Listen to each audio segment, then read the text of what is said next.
The United States has ramped up its aggression against Iran, tearing up decades-old treaties and reimposing crippling sanctions, as international observers warn a devastating war could be on the agenda.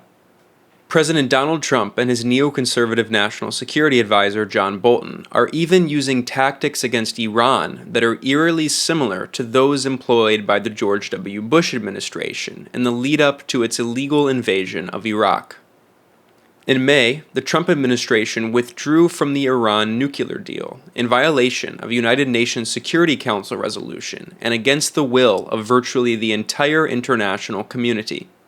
Trump announced aggressive new sanctions on Iran, which even before their official implementation already began strangling the economy and hurting the Iranian people. In response to this U.S. aggression, the other parties that had negotiated the Iran nuclear deal, that is, the European Union, China, and Russia, began discussing ways to sidestep the crushing U.S. sanctions and continue doing business with Iran. Moreover, the UN's International Court of Justice ruled that the U.S. must ease its sanctions on Iran in order to allow humanitarian goods such as food, medicine, and aviation safety equipment into the country. The Trump administration responded to the ICJ ruling with even more aggressive actions, withdrawing from a 1955 treaty that the U.S. had signed with Iran back when it was still a monarchy. While the Trump administration officially claims it is not pursuing a policy of regime change in Iran, its top officials have continuously suggested otherwise. At the annual summit of the neoconservative organization United Against Nuclear Iran, an anti-Iran group that is funded by right-wing billionaires, U.S. Secretary of State Mike Pompeo called for a global coalition to unite against Iran, and he made it clear that the U.S. wants a new government in Tehran. It is therefore incumbent on every country to join our efforts to change the regime's lawless behavior. We want every single country on board. This is among the President's top diplomatic priorities. All Iranians who long for a normal government in Iran should be heard. We will continue these conversations to let the Iranian regime know unambiguously whose side we are on. Former Senator Joe Lieberman, an ex-Democrat who advances a hawkish neoconservative foreign policy and who has become an ally of Donald Trump, likewise told The Real News at the 2018 UANI summit that their goal is to try to bring about a counter-revolution in Iran, toppling the government that came to power after Iranians rose up in a 1979 revolution against the US-backed monarch, the Shah. Iran remains a real threat. In my opinion, the biggest threat to the security of the United States and our allies around the world. I think there's a real restlessness building, more than restlessness, opposition to the regime building in Iran. And unless the Iranian regime changes its ways, there could be another Iranian revolution.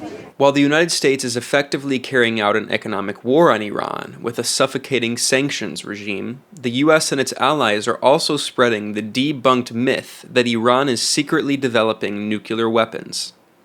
Benjamin Netanyahu, the right-wing prime minister of close U.S. ally Israel, claimed in September that Iran is supposedly hiding a secret atomic warehouse near its capital, Tehran. There is no independent evidence for this extraordinary accusation, and Iran fervently denies it. The International Atomic Energy Agency has repeatedly confirmed that Iran is complying with its restrictions under the nuclear deal, despite the fact that the U.S. has unilaterally derailed the agreement. Ignoring the IAEA's report, the Trump administration and Israeli Prime Minister Netanyahu have repeated the fraudulent rumor that Iran is trying to create nuclear weapons. Netanyahu has a long history of spreading this lie. In 2012, he also falsely claimed Iran was just months away from developing a nuclear bomb. By next spring, at most by next summer, at current enrichment rates, they will have finished the medium enrichment and move on to the final stage. From there, it's only a few months, possibly a few weeks, before they get enough enriched uranium for the first bomb. A red line should be drawn right here.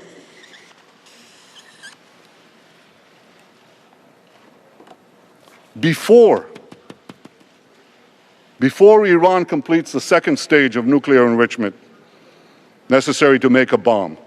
Despite the Israeli leader's long history of lying, the Trump administration has echoed and amplified Netanyahu's claims to justify its own belligerent policies against Iran.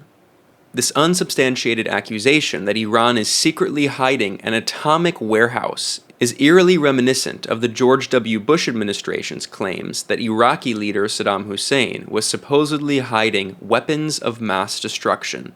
Saddam Hussein and his regime have made no effort to disarm as required by the international community. Indeed, the facts and Iraq's behavior show that Saddam Hussein and his regime are concealing their efforts to produce more weapons of mass destruction. I take the threat very seriously. I take the fact that he develops weapons of mass destruction very seriously. But we can't let the world's worst leaders blackmail, threaten, hold freedom-loving nations hostage with the world's worst weapons. The Real News spoke with author and analyst Trita Parsi, who leads the National Iranian American Council. We asked Parsi if he believes the Trump administration is borrowing Bush-era Iraq war-style tactics to justify a new war on Iran. Yes, I mean, the Iraq playbook, which Bolton seems to have had a big hand in writing and seems to be quite addicted to, we are seeing it being played out again. I think there's small, subtle steps that are constantly being brought in their new announcement of the larger U.S. strategy on counterterrorism. Iran is mentioned, like in the second sentence, right next to ISIS, as if it is the same. We have no evidence that the U.S. government has presented that the Iranians were behind any of the attacks on the U.S. consulate in Basra. In fact, the Iranian consulate was also attacked. Yet the administration is saying not only that the Iranians were behind them, but that the U.S. is going to take action. So we're seeing a situation with no evidence, but a promise by the Trump administration to retaliate. This is where it's getting really, really tricky and dangerous. And my fear is that they're trying to provoke some form of a response from the Iranians, which will then be used to justify a much larger military confrontation. And the other question mark that is here is, does Trump really agree with this? Because much of Trump's base does not seem to be particularly eager to go into yet another endless war in the Middle East. But Trump's foreign policy now seems to be completely run by former Bush neocons that are now essentially in control over his national security apparatus. The United States has for decades threatened Iran's post-revolution government with war. In fact, retired four-star U.S. Army General Wesley Clark revealed back in 2007 that the Bush administration had drafted a list of 7 countries in the Middle East that it was hoping to overthrow in 5 years. The top U.S. military official, who had served as Supreme Allied Commander of NATO, exposed to the world that the U.S. invasion of Iraq was just the beginning, and the real prize was Iran. And right after 9/11, about 10 days after 9/11, I went through the Pentagon and I saw Secretary Rumsfeld and Deputy Secretary Wolfowitz. I went downstairs just to say hello to some of the people on the Joint Staff who used to work for me, and one of the generals called me and he said, "Sir, you got to come in and talk to me a second." I said, "Well, you're too busy." He said, No. He says, "We've made the decision. We're going to war with Iraq." This was on or about the 20th of September. I said, "We're going to war with Iraq. Why?" He said, "I don't know." He said, "I guess they don't know what else to do." So I said, "Well, did they find some information connecting Saddam to Al-Qaeda?" He said, No. He says, "There's nothing new that way. They just made the decision to go to war with Iraq." He said, "I guess it's like we don't know what to do about terrorists, but we've got a good military and we can take down governments." And he said, "I guess if the only tool you have is a hammer, every problem has to look like a nail." So I came back to see him a few weeks later, and by that time we were bombing in Afghanistan. I said, "Are we still going to war with Iraq?" And he said, "Oh, it's worse than that."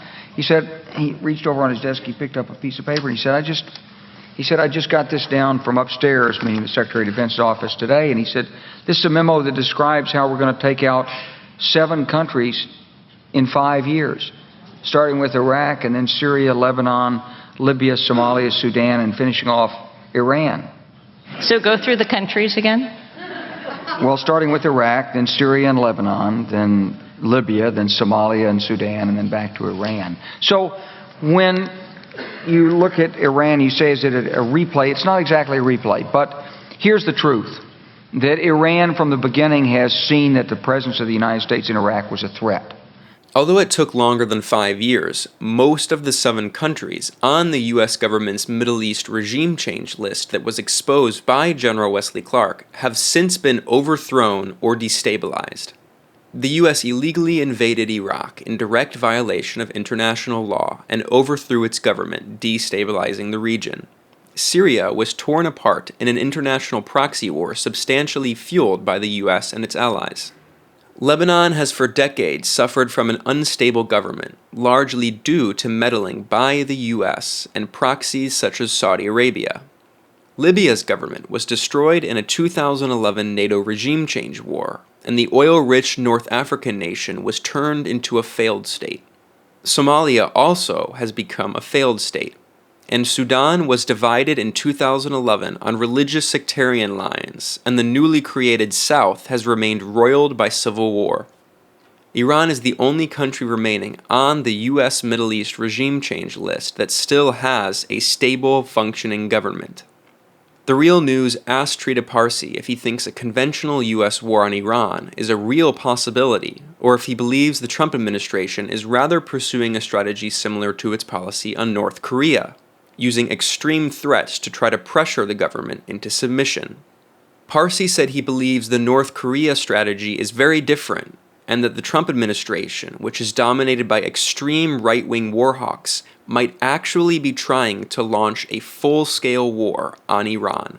I think if we saw a North Korea type of a scenario, first of all, back then there were other countries in the equation that were very much pushing for diplomacy, and actually they should be credited that this shifted towards diplomacy, particularly the South Korean leader. That's not the case here. The U.S. allies in the region are constantly pushing the U.S. towards war.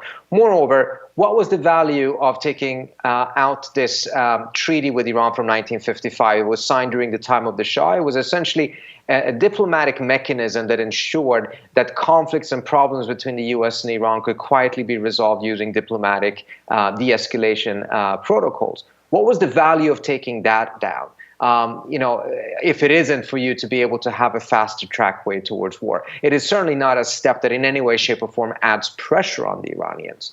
So I think the real danger here is not to overestimate the risk of war, but rather underestimate the risk of war, mindful of how the neocons have completely taken over Trump's Middle East foreign policy.